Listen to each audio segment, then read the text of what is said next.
నమస్కారం తల్లి, అందరికి నమస్కారం. నమస్కారం ఫాదర్స్. నమస్కారం పెద్ద ఆయన. నమస్తే. కూర్చో తల్లి, కూర్చోండి. కూర్చోండి. Thank you sir. నమస్తే అమ్మా. మిస్సెస్సా? ఫాదరు మదరా? అవును సార్. సిస్టర్సా? మా వదినమ్మ మా చెల్లి సార్. మీ బ్రదరా? మా అబ్బాయి. కూర్చోండి, మీరు భలే వాళ్ళ కూర్చోండి. ఎక్కడ ఎడ్యుకేషన్ ఎక్కడండి మీది? స్కూలింగ్? జెడ్పీ ఇక్కడ కోసూరులోనే. అవును సార్. ఇంటర్మీడియట్ ఎక్కడ? ఇంటర్మీడియట్ నర్సరావుపేట. 10th వరకు కోసూరులోనే చదివారు? సార్. ఇంటి దగ్గర ఉండి వెళ్ళారా? అవును sir. Okay. Intermediate Narasaraopet SN college అక్కడ రూమ్ లో ఉండి చదువుకున్నారా? Hostel sir. తర్వాత డిగ్రీ కూడా అక్కడే సార్. డిగ్రీ ఏం చదివారు? BSc. BSc. Okay. BSc maths. తర్వాత బిఈడి ఎక్కడ చేశారు? Kakinada sir. Kakinada. Okay. Okay. Hindi pandit చేశాను సార్. హిందీ పండిట్. అదే. DSC first attempt? లేదు సార్, 2008లో రాశాను సార్. జస్ట్ లో మిస్ అయ్యాను. తర్వాత 2008లో రాశారా? అబ్బో.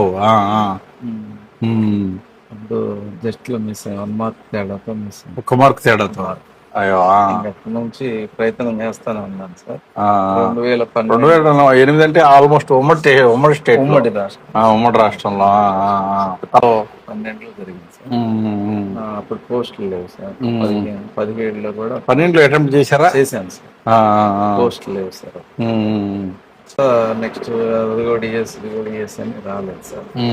ఇక ఎప్పుడైతే చంద్రబాబు నాయుడు గారు ఎలక్షన్ హామీలో తొలి సంతకం డిఎస్సి మీద అని ఎప్పుడైతే అనౌన్స్ చేశారో అప్పటి నుంచి నేను నమ్మకంగా చంద్రబాబు గారు అంటే డిఎస్సి అంటే చంద్రబాబు గారి ఒక సార్ నమ్మకం. పట్టుదలగా సార్ వస్తే తప్పకుండా డిఎస్సి ఇస్తారు అని నమ్మకంతో పట్టుదలగా ఇంకా ప్రైవేట్ స్కూల్ కూడా మానేసి ఎప్పుడైతే జూన్ 4న రిజల్ట్స్ వచ్చాయో. బీఈడి ఎప్పుడు అయిపోయింది మీకు? 2003లో. 2003. అబ్బో, ఇప్పటి నుంచి ఆల్మోస్ట్ 20 years. అవును సార్. ఏం చేశారు ఈ 20 years లో? చెప్పాను సార్. Private school sir. మొత్తానికి లక్కీగా. అదే కష్టపడి చదువు. ఎక్కడ ఇప్పుడు జాబ్ ఎక్కడ? కారంపూడి మండలం చిన్నగార్లపాడు. ఓకే. కారంపూడి. మాచర్ల కాలేజ్. అవును సార్. నువ్వేం చేస్తున్నావు తల్లి? హౌస్ వైఫ్ ఏనా? స్కూల్ టీచింగ్ ఫీల్డ్ ఏనా నువ్వు కూడా? మరి చేయిపో జాబు.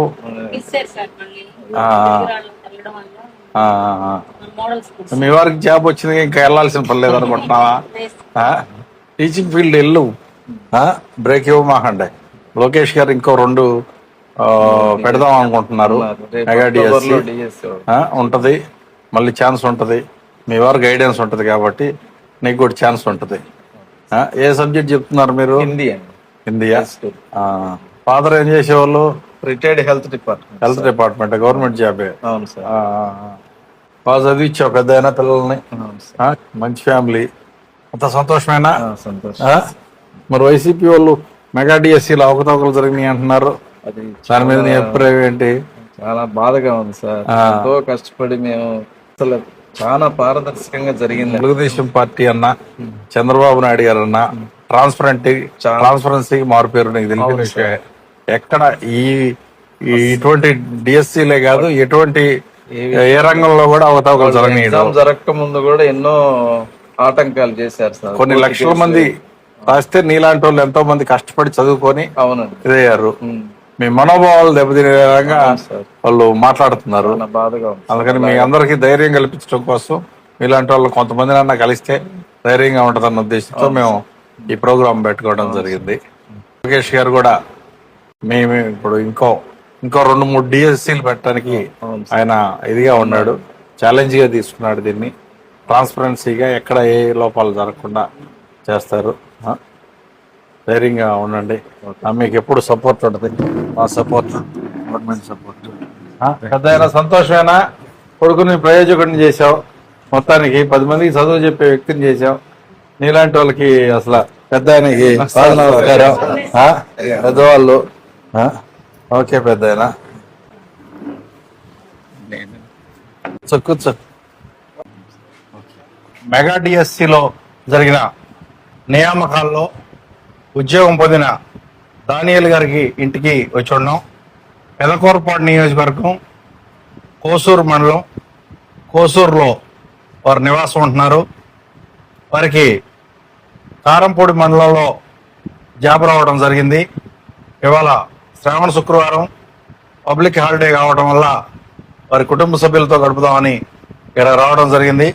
ఇది మా నియోజకవర్గం అవడం వల్ల నేను వారిని పలకరిద్దామని వారి ఇంటికి రావడం జరిగింది.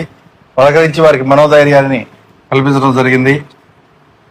ఒక పేద కుటుంబంలో ఆనందరావు గారికి జన్మించిన ముగ్గురు సంతానంలో ఒక సంతానమైన దానియేల్ గారు ఈ టీచర్ వృత్తిలో దాదాపు 2003 నుంచి ప్రయత్నం చేసి 2003లో 2008లో 2012లో మరియు 2017లో 4 సార్లు అటెంప్ట్ చేసి ఆయన వయస్సు కూడా దాదాపు 44 సంవత్సరాలు. 45వ సంవత్సరం ఇంకొక సంవత్సరం ఉంటే మిస్ అయ్యేవారు. అదృష్టం కొద్దీ మన లోకేష్ గారు మన కూటమి ప్రభుత్వం రాగానే ఈ యొక్క డిఎస్సి పెట్టడం వారి అదృష్టంగా భావిస్తున్నారు వారు కూడా. ఇకపోతే ఆనందరావు గారికి సంబంధించి వీరి కుటుంబంలో 2 అబ్బాయిలు 1 అమ్మాయి. ఇక చిన్న వ్యక్తిగా కుటుంబాన్ని చూసుకునే బాధ్యత కూడా ఇతని మీదే ఉంది.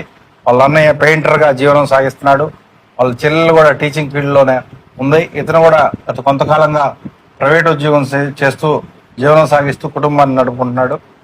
అతనికి ఈ రోజున వచ్చిన ఉద్యోగం వారి కుటుంబ జీవన విధానాన్ని కానీ రాబోయే జనరేషన్ కూడా పిల్లలకు కానీ వారి కుటుంబం మొత్తానికి కూడా ఉపయోగపడే విధంగా ఇది ఉందని వారు చెప్పడం చాలా సంతోషంగా భావిస్తాను. Congrats once again, congrats brother. Thank you sir. Okay అమ్మా, అందరికీ థ్యాంక్ యూ. తల్లి